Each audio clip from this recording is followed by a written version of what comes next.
Hello everyone, ma'am kamay targe handak se yam ingsale autumn gi middle ka male. Welcome back to my channel. Aduga anoba misu welcome to my channel. Handak ki week se yam inge huzik se suddenly autumn gi pura marak male. Haudangai ba se cold snap ama tawri Victoria da. Aina laiba state se Southern Ocean dagi cold air ma'am laaga thunderstorms adagi windstorm adagi jaga da snow su ta. Anyway, Hozik matam se every year sige March last week sida Melbourne International Flower and Garden Show tawbani Southern Hemisphere gi largest horticultural event ne international su oibani na mi atopa siyam lae atopa country dagi and then atopa state dai su lae Australia gi tickets na $42.39 oye handak se last time I think 30 something ado ai Melbourne da layadi sige event se adum chahi kuding adum chatle event se over 100,000 visitors attract aweba aduga sigi building sina Royal Exhibition building ka weba sigi mapham se aduga Carlton gardens in surrounding the laidone ba UNESCO World Heritage tas listed oy manung da horen building ama khoi changani ba adugi do ai changkanda haizarke adu sigi se yamna massive event ne number of days ta we 4-5 days aduga nungdang 9:30 bawga ta we ba twilight. So aina share tawning ba se video se khara budi sangani ngasi but ayam bana phaniam ka azu khara utning badi dum ai thammani 10 amazing facts share tawzarke sigi event sigi maramda. So let's begin. Number 1 da it's the largest horticultural event in Southern Hemisphere in Hozik mentioned tawgibudmaina attracting over 110,000 visitors annually. Chahi kudingi visitors se atyam hina yamna lakreba mamang duga bookings ta hodoine hotels na tari lebam ga laitam neba duga. Number 2 tawriba mafam sina World Heritage setting da neba baziki building ama akoina horen changa doi se yamna prestigious oiba Royal Exhibition building kawe adegi surrounding mapanda tawriba gardens sina Carlton gardens kaweba sigi se again UNESCO World Heritage site ta listed oiba mafam neba ani se aduga sigi events sida world class landscape designs innovative floral fashion adegi sustainable garden trends ade noble fruit putokpa adegi hybrid flowers ade noble garden tools anything and everything related to gardens se uba phangdoine ba mapam se manam khunong shim ne hek entry tarapaga flower myam gi se jaga the different smells na hit tawe aduga hojiki hyacinth to blue color gi adusu manam yam nusi adagi sigisna peonies or male red color gi se khuba zam tawe adai khara chatlaga insectivorous pambi myam gi layer ayam pame smaina weird oba plants se ado sigise magi masang lay says the kano se fly gumba or any type of insects slip tawraga manungda ta doine ba aduga plants gi enzyme do na digest awani aduga adudagi moi nutrition do chup doine ba so it's very interesting yam fascinating oemba Venus flytrap kana gasulay adagi asisulay re different mayam sigi dukan sa isa yole dukan makhan mayam lay ba jat pambi mayam sa yon doine ba ai gisu insectivorous or carnivorous plants sing Carlera medo I travel yam tawba khopadegi magi fly kay kado pizza bangam dana matom da dum sigre aduna I laidre anova pam diam pame taina aina sumpagi bada over 700 species muk laibne moise but habitat loss tawbadegi human activity na ayamba maram oraga habitat loss kay ka tawbadegi hozik se threatened species oibane ba moise ado moigi mawang se snap tawbi adegi sigi masang hojiki nanda biduna pitfall adegi Venus fly giduna sticky oiba napkidoine ba adegi suction ke ka mawang laibani moigi su mechanism of trapping insects say. Moving on to number 3 whole events the yamna massive oiba waste produced over the simyam se green waste oido is organic sigi se compost oiba after the completion of this event hundok teba phajana the whole event say am sustainable mawong da tawbagi eco awards kasu yam phange kaim ta waste at handeba either compost tawba natraga plant se bouquet gumbana donate tawba natraga plant maza na kadainom da city gi mapham da thadok pa khotpa adamain tawe nothing goes to waste minimal waste oeba. Number 4 da sigi events is a feature tauba plants mayam se some of the plants yam thina rare oiba plants ne yamna old oiba yam rare oiba aduga adugi do yengba phangna ba akoina dis main pang yengba da khangda ba wane ba ado plant enthusiast na di khange ba moina wall dega u yengba khotpa la ise adugi ne ba yam thina rare oiba aina parak pada kaino tawe ba hojiki pambi se yengna na ba 8 months waitlist ka tawna danaga leiba yawe ba ngai dana khotana ado line ka sangna le phawe some areas I line do le patana na adumakti yengak tre ai yam thina enthusiast ti natabani na ai marak thatna bonsai section changak pada finger lime gi bonsai am le me sigi se am chaw ba bush shrub panbi u ne ba khanga ba adaida moina bonsai semaga tawbani ba fruits in lime makhanam ne ba indigenous to Australia aduga sigi se yamna interesting oiba pambi ne sigi se magi origin se kano ne ba subtropical forest or rainforest of northern New South Wales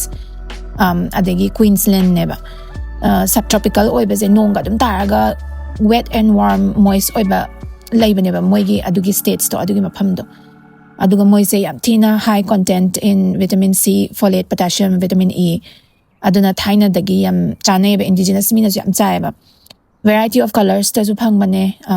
different colors yellow pink red black which kiduna black oil aduga sigi plant se yam interesting oil se kaino da relatively unchanged never since millions of years aduna sort of akoina hozik prehistoric plant ama uga mane yam thina high demand in gourmet cooking oil sigi se yam jaga me am da yam line as hobe ade magi particular climate to jana da dia aduna yam thina high demand oil tasty maga se adum tangy oiba sintak tawba citrusy flavor the oil aduga magi pulp se pops in the mouth chin manung da pak kaya ba caviar type ta taweba aduga magi combination se seafood ka oyster gumbaga hingna adum chane yam hawbagi mathangi section da akoina uri se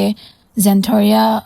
grass trees and haizabewane ado moise true grass sunate true trees sunate ba actually distantly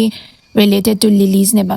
moise I am slow growing and I am ancient trees neba aduga yam thina tange only found in Australia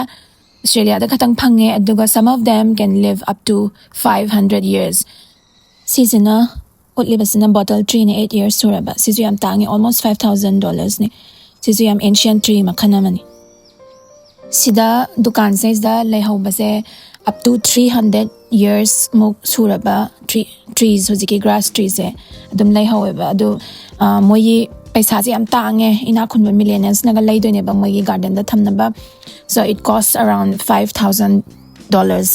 yam tina tange ba sigi uze aduga moise fire adapted sune bush ta di bushland da fire ga yam tina tawgalle ba te moise adugi damak da su adapt tawraba tree ne ba grass tree ne ba yam tina unique oiba kaino ne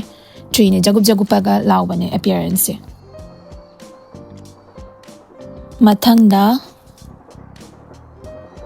number 5 ta hojiki sigi event sigi long term green impact am layba last 5 years the more than 3,000 cubic meters ki green waste se repurpose aina sa hagibna eco friendly product ka kas hadok pa khotpa green impact lay haitare adagi number 6 the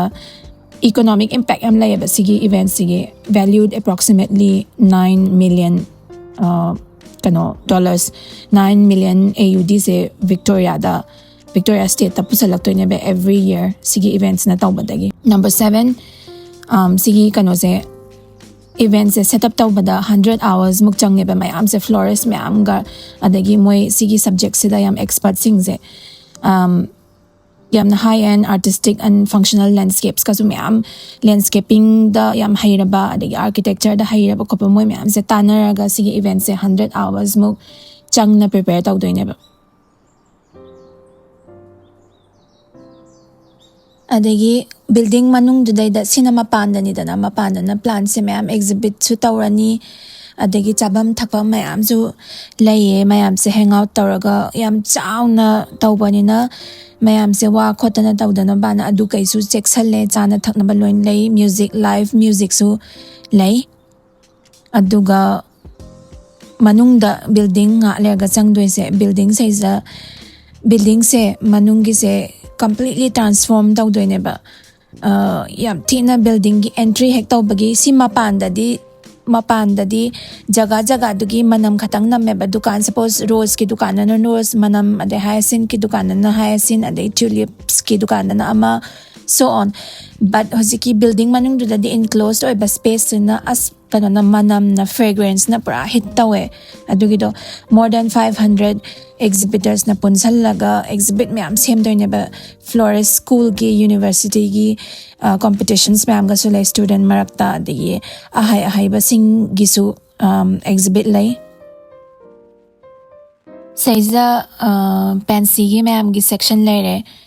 pansy ze manipur da su dum haubane everywhere dum haubane yam line hauba pambi ne ado kano akoi ma di thaina pansy gi design se yam pamba male mon khum gumbada mopak pheda kumbada embroidery ga tawbane hozba dum lady preserve taraga dum yam do hozikti lona dramani na missings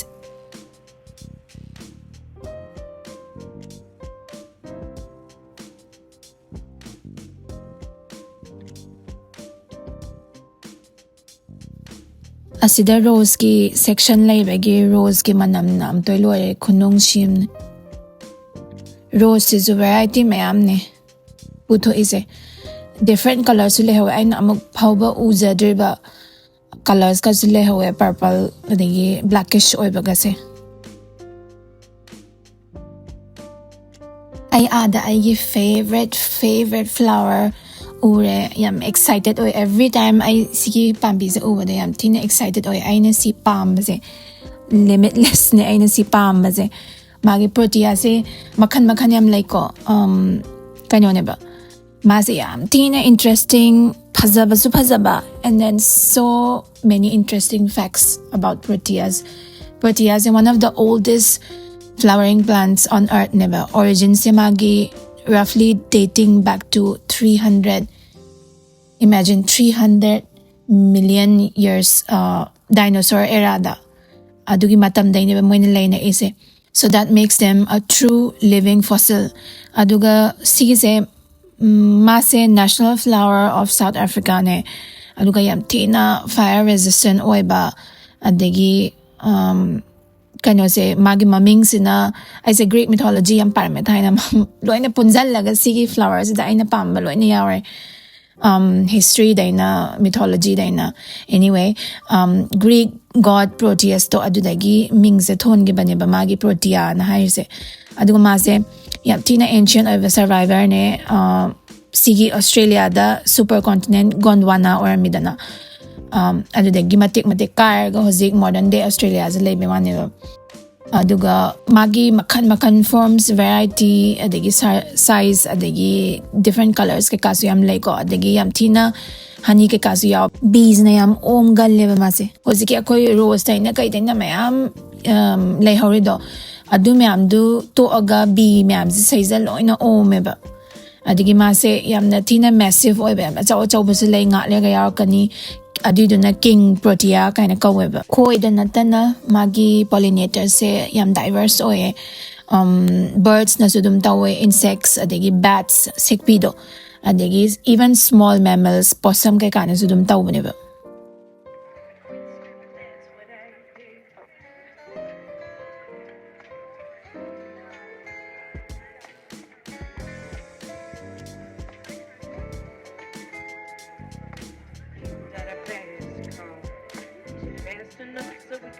away. We gotta make a decision. Leave tonight or let them die this way.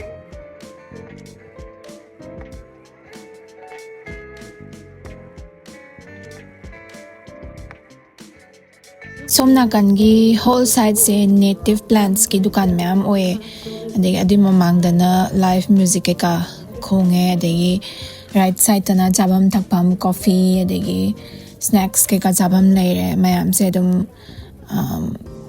casually hang out tauri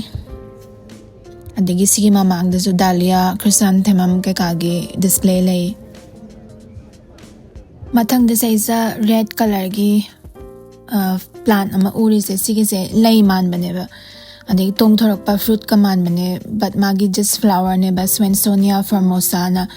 indigenous Australian native plant ne aduga magi yamna color se yam red se yamna bright red yam striking oi bane ba aduga aboriginal art to si yamna feature tawe ma se adigi atopa color su lemne but sigi red colors na hena akwai pawe adagi ma se arid adagi sandy lom gumba lebak ta hawne ba adagi full sun pa me ba most native Australian plants se full sun require tawe ado aina laiba yawgre ba aina sigi event se lakanda previously proteas kasi am laigre ba iso but aigi balcony do full sun phang deba aduga ai traveling ke kasu khara togan megi adum survive taw ngamdre yellow ge matum sina banksia ka we banksia ga kano ga se protea ga se punna adum similar oi bane magi how bagi requirements khot pa de bouquet se madasu mabani se adum combine tar hapne yam chana bagi any event wedding adagi celebrations kumba moigi kano se combination se along with eucalyptus ki species me am lay ba adu moi se pull up arrangement semaga yam chatnai swaida asida zo photo number gi ga same is mine makha chatharak pada number 9 interesting facts na kaino da says the event says the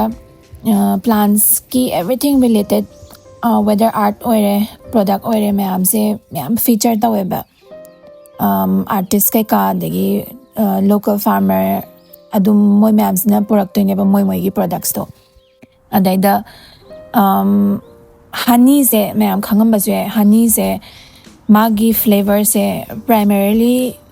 nectar source हाइबदी अदुगी specific flower जो ना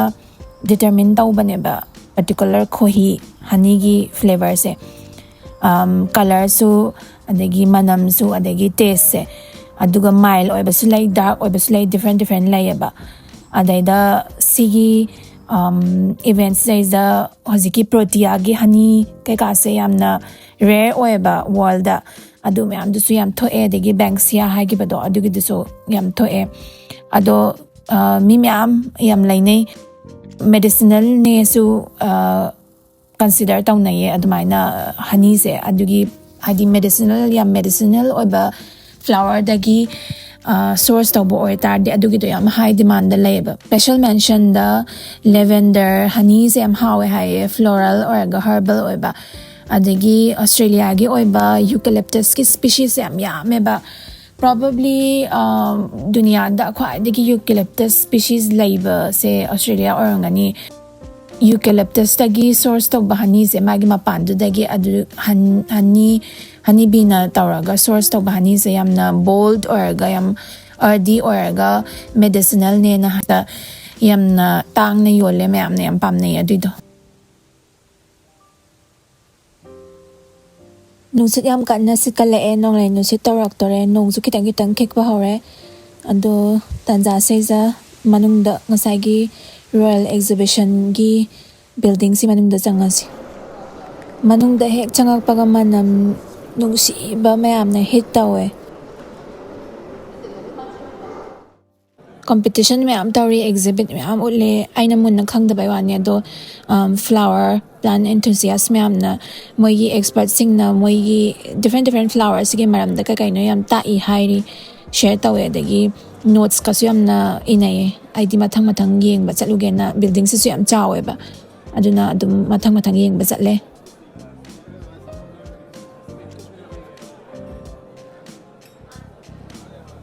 Last की number 10 से high ट्रिंगेदा ma'am display के कासे सिगी building की मनुंगी पोचे से हाँ नाम ता येंग असी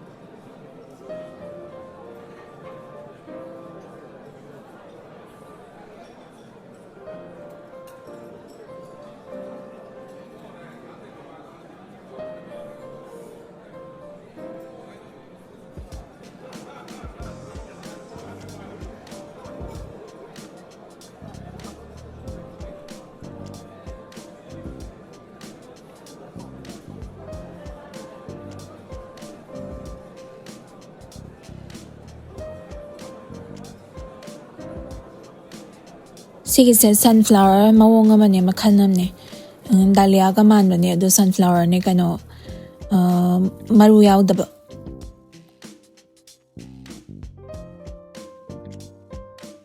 ꯁꯤꯗ ꯎꯔꯤꯕꯁꯦ hydrangea-ꯅꯦ ꯅꯣꯔꯃꯦꯂꯤ hydrangea-ꯁꯦ ꯑꯩꯈꯣꯏꯁꯨ ꯑꯗꯨꯝ ꯃꯅꯤꯄꯨꯔꯗ ꯑꯗꯨꯝ ꯉꯥꯛ ꯂꯩꯇꯅ ꯎꯕꯅꯦ ꯂꯥꯏꯠ ꯕ꯭ꯂꯨ ꯑꯣꯔ ꯄꯤꯡꯛ ꯑꯗꯨꯝꯕ ꯀꯂꯔ ꯑꯣꯔ ꯏꯚꯟ ꯋꯥꯏꯠꯇꯁꯨ ꯎꯔꯦ ꯑꯗꯨ ꯑꯁꯤꯒꯤ ꯀꯂꯔꯁꯤꯡꯁꯤꯗꯤ ꯌꯥꯝꯅ ꯌꯨꯅꯤꯛ ꯑꯣꯏ ꯑꯝꯐꯥꯎ ꯎꯗ꯭ꯔꯤ Right, sit down properly, please. You have to get up.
ꯑꯩꯅ ꯚꯤꯗꯤꯑꯣꯁꯤꯗ ꯂꯣꯏꯅꯃꯛꯁꯨ ꯅꯝꯗ꯭ꯔꯦ ꯂꯣꯏꯅꯃꯛꯁꯨ ꯍꯥꯞꯇ꯭ꯔꯦ ꯌꯥꯝ ꯁꯥꯡꯉꯅꯤꯅ ꯑꯗꯣ ꯅꯥꯀꯟ ꯅꯥꯀꯟꯗꯁꯨ ꯐꯝꯕꯝ ꯑꯗꯒꯤ ꯆꯥꯐꯝ ꯊꯛꯐꯝ ꯌꯥꯝ ꯂꯩꯌꯦ ꯌꯥꯝ ꯆꯥꯎꯋꯦ ꯕꯤꯜꯗꯤꯡꯁꯦ ꯑꯗꯨꯒ ꯁꯤꯒꯤꯁꯦ ꯂꯥꯁ ꯃꯟꯊ ꯃꯦꯜꯕꯔꯟ ꯐꯦꯁꯟ ꯋꯤꯛꯁꯨ ꯇꯧꯈꯤꯌꯦ ꯁꯤꯁꯤꯗ ꯑꯗꯨꯒ ꯁꯤꯗ ꯎꯔꯤꯕꯁꯤꯅ ꯍꯦꯡꯒꯤꯡ ꯐ꯭ꯂꯥꯋꯔꯁ ꯑꯦꯟ ꯄ꯭ꯂꯥꯟꯠꯁꯀꯤ ꯑꯦꯛꯖꯤꯕꯤꯠꯅꯦꯕ ꯁꯤꯁꯤꯅ ꯑꯗꯨꯗꯒꯤ ꯑꯗꯨꯒꯤ ꯃꯃꯥꯡꯗꯅ ꯕꯨꯀꯦ ꯑꯗꯒꯤ ꯑꯔꯦꯟꯖꯃꯦꯟ ꯁꯦꯝꯕꯒꯤ ꯁꯦꯁꯟ ꯇꯧꯋꯦ ꯐ꯭ꯂꯥꯋꯔꯁꯀꯤ ꯃꯔꯝꯗ ꯄ꯭ꯂꯥꯟꯠꯁꯀꯤ ꯃꯔꯝꯗ ꯏꯟꯇꯔꯦꯁꯇꯤꯡ ꯐꯦꯛꯁ ꯑꯔꯦꯟꯖꯃꯦꯟꯇꯨ ꯀꯃꯥꯏꯅ ꯇꯧꯕꯅ ꯈ꯭ꯋꯥꯏꯗꯒꯤ ꯀꯨꯏꯅ ꯆꯠꯂꯤ ꯑꯗꯒꯤ ꯐꯖꯅ ꯂꯩ ꯀꯥꯏꯅ ꯑꯗꯨꯒꯨꯝꯕ ꯃꯌꯥꯝꯗꯣ ꯇꯥꯛꯏꯅꯦꯕ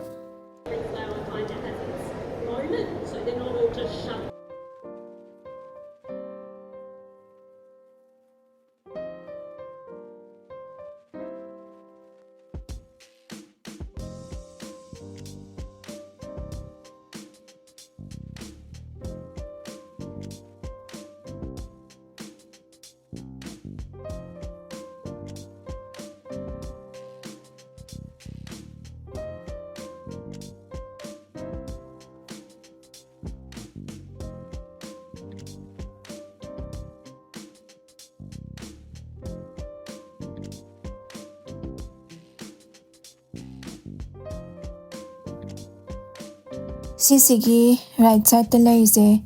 ꯇꯦꯕꯜ ꯐ꯭ꯂꯣꯔꯦꯜ ꯑꯔꯦꯟꯖꯃꯦꯟꯠꯁꯅꯦ ꯋꯦꯗꯤꯡꯒꯨꯝꯕꯒꯤ ꯑꯣꯔ ꯑꯦꯅꯤ ꯁ꯭ꯄꯦꯁꯦꯜ ꯏꯚꯦꯟꯠꯁꯀꯤ ꯌꯥꯝ ꯐꯖꯩꯌꯦ ꯌꯥꯝ ꯐꯖꯅ ꯗꯤꯁꯄ꯭ꯂꯦꯁꯦ ꯎꯠꯂꯒ ꯊꯝꯃꯦ ꯁꯤꯅ ꯈ꯭ꯔꯤꯁꯥꯟꯊꯦꯃꯝꯅꯦ ꯂꯦꯌꯔꯁꯦ ꯌꯥꯝ ꯊꯤꯛ ꯑꯣꯏꯕꯅꯦ ꯕꯨꯡ ꯕꯨꯡ ꯕꯨꯡ ꯕꯨꯡ ꯂꯥꯎꯔꯒ ꯌꯥꯝ ꯐꯖꯩꯌꯦ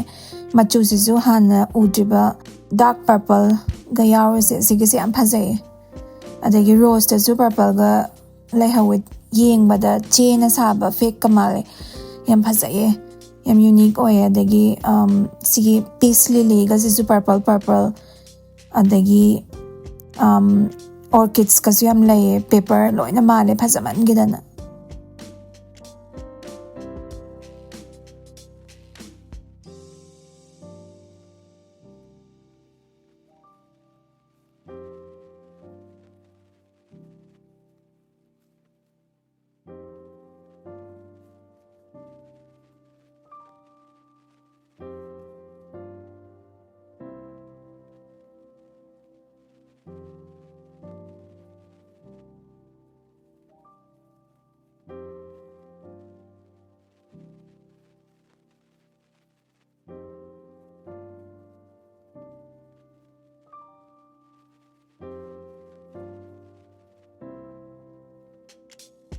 Finally, number 10 number 10 ꯁꯤꯗ interesting fact ꯀꯩꯅꯣꯗ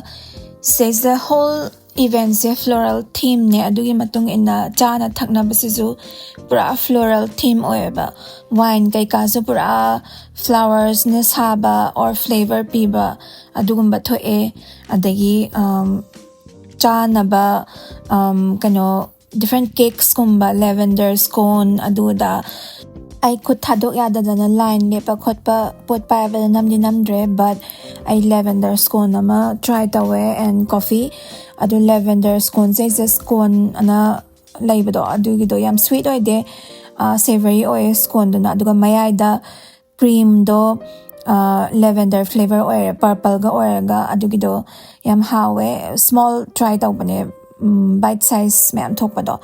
I sweet kaya chaning din nga lerga imapanda yo ina proper phazana charugena ashaba ma aduga coffee ka yam chatnai hojike do lavender scone do how yamna si bouquet section ne bouquet myam yole thamjet ki bouquet amzu ya hore asidi chabu yarani sigi ball kanyo se am nokninge snacks ke kasu available or na hojik do floral flavored oiba mayam se adagi aduna na adai hena su nga lega evening na dinner oina ba twilight show na ma dawdoine ba aduna na mam khrakanda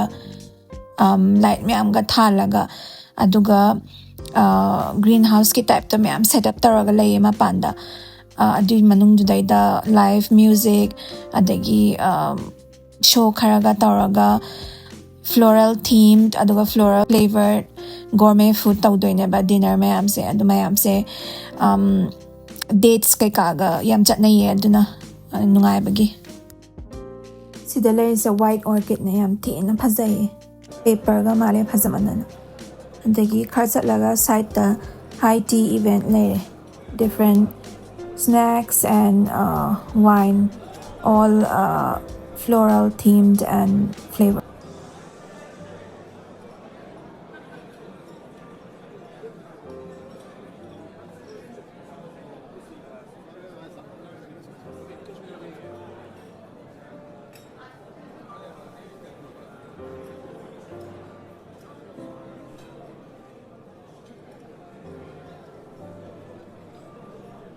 sida lay king protea habanu khutcha om dong ai mai de na chaw phil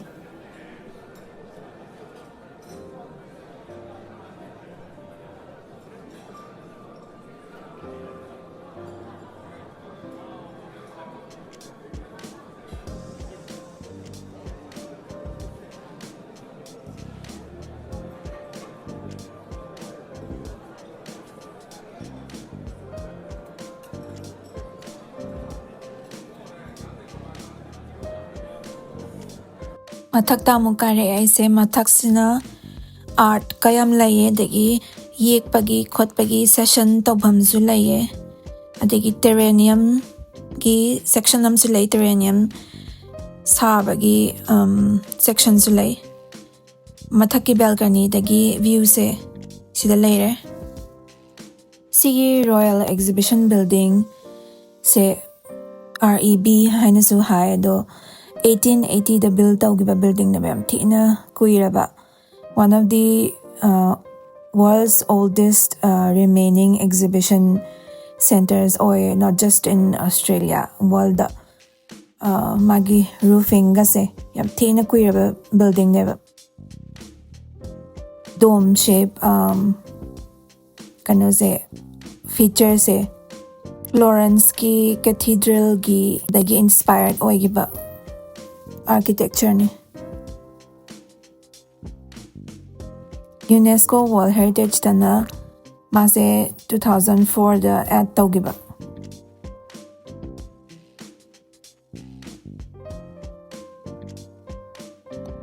usually event panyam international oiba fashion week oigera sigumba achauba event sing sida yam tawgal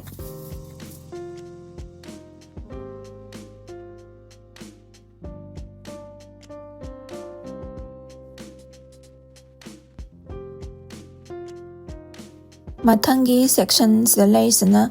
paintings ki section ne says the obviously nature, gardens, flora and fauna, landscapes ki theme oina adagi dot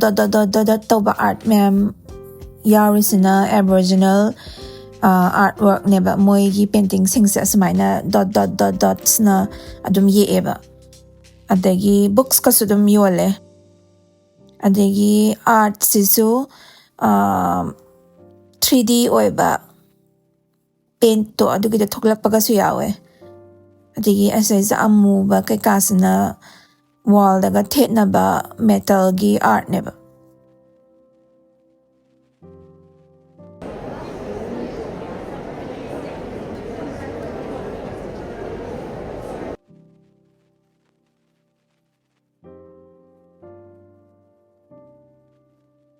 is section se jalla painting ma'am se asina artist layer sigi particular shop sigi shop ma'am sigi mamang da lepa layer se moi artist ma'am ki representative ngatani laiba yaeba artwork ma'am se ado si tong thorak pangatane ba properly videos da uda ya ado loinamak 3D ne thogla eva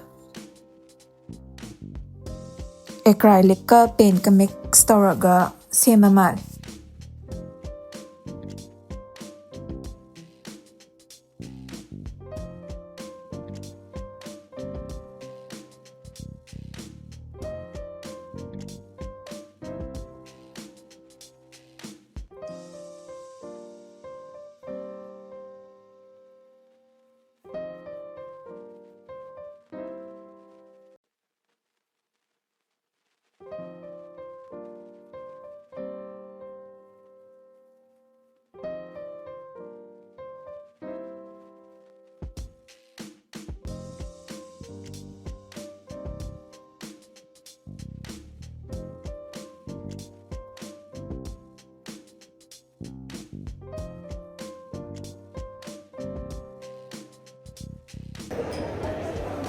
coffee break album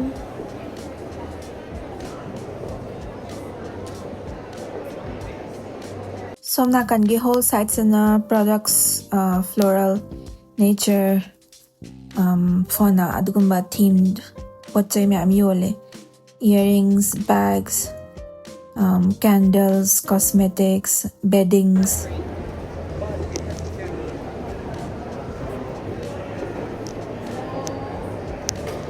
nong daba phagrama lena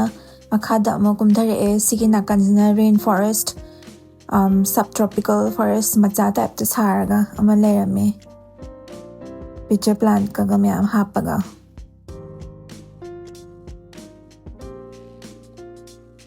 adudai mapanda thole different food trucks myam leire sigi se Korean burger sliders ne manungda chicken gi patty ga kimchi ga ne bayai se mayonnaise ki mahutta yam hawe chaba loiraga sigi iconic fountain se exhibition building gi sa wedding gi photo shoots kayam taubane ado magi right side ta chatlaga landscaping gi gardening gi exhibition mayam leire garden se pura saraga uttoineba aduga handaki themes na achievable sustainable gardens hai achievable di mayam ne heta tawngambado pura atangba phajaba tawraga mayam na tawngam-dabado adu nataba challenge se topic se competition neba aduti mathang khara mug yengasi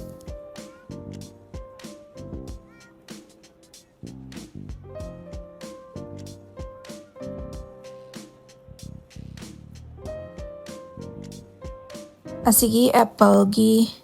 pambi se seme ne moina asengba apple ne yam phajana seme asmaina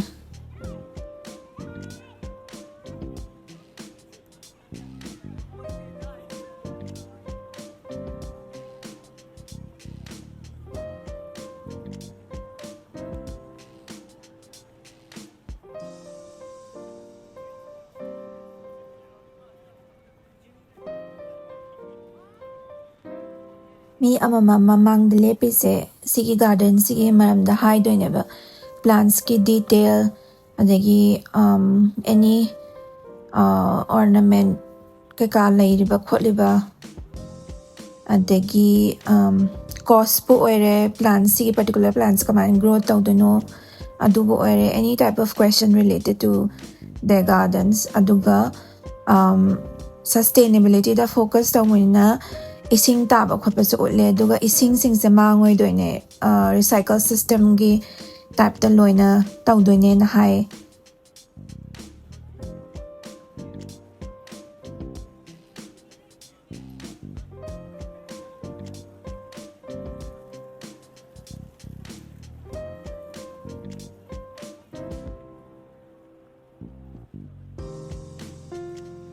adagi plants sisu native plants ta focus tawe part of sustainability native plants umang danaba plus native plants se mai magi native oiba jaga dugi ising keka do chap chana baneba adapt naturally moise adapted oire baneba da roots ka se suppose ising phang da jaga na roots ka se manung ta na sang na leibaneba aduna native plants se promote tawgadamne plus sigi myam se loina mag bee friendly pollinator friendly gardens ne bee myam handabado adugi do handadana ba habitat loss tagi pollinators yam handaradana aduna adugumba dusu handadana ba pollinators ki mateng pangnana ba adugumba focused garden ne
mathangdana lilies and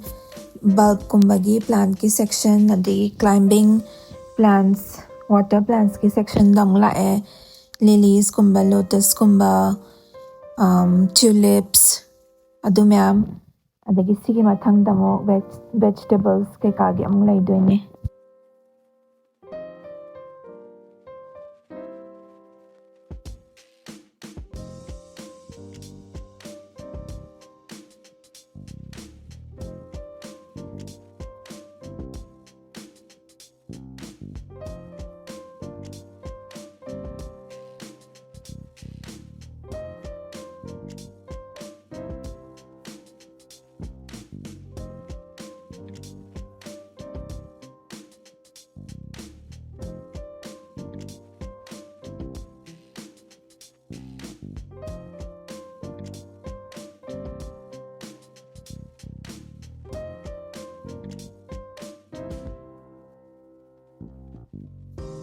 sigise clematis ne manipur da su yon bane ai na mo mi khaktai online dagi lay bane climbing plant ne bayam hazabane magi lay ze passion fruit ki lay ga karmana ban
Sigi lily se reddish black ne, almost black ne.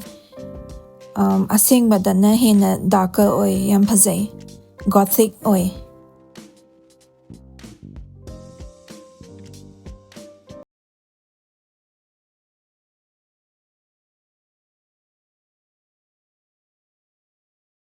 Yam lapna asi se urakpada nusiye.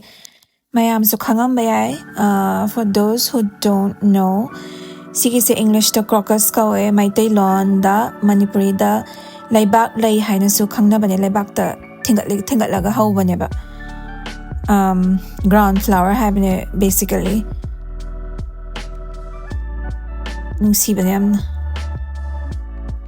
Mathangda furnitures, adagi garden tools, adagi sigisana mai thanaba garden da, adagi greenhouse, adagi ada laisna sona wood na saba myamne. Sigi section sina small pambi myamne yoline kara piktaba size ki. Indoor plants kasi am yawe, figs ne huziki do, adagi pots kasi am yole. Basically smaller size laiba pu nungay na ba mayam do yole ne sigi section sida ida.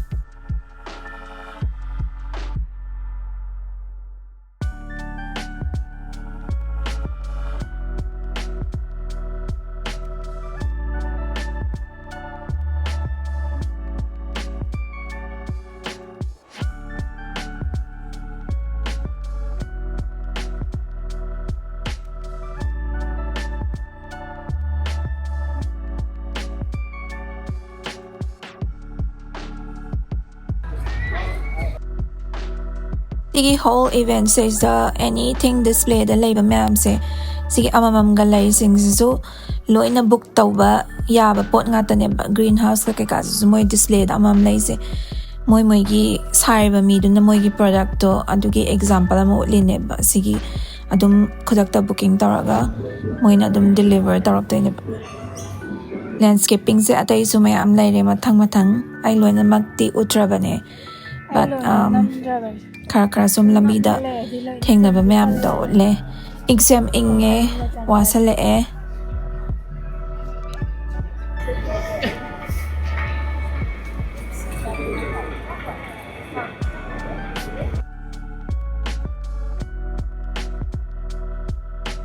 mathang da sigi vegetable section says the gourd family gi pochai khara laire adagi asom nakan gi sina tomatoes so yawe tomato maza morok ki shape ka oi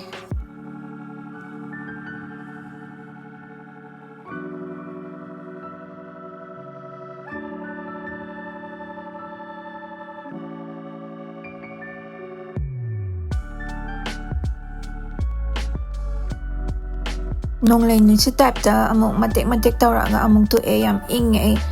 aduna na dringay da yum hanna ba tawra ni twilight ki do ay ticket ka avane ado layer right na ni sum lay thara di nong su khara dum jot khram ne na so ngasi di swai da dum loy salage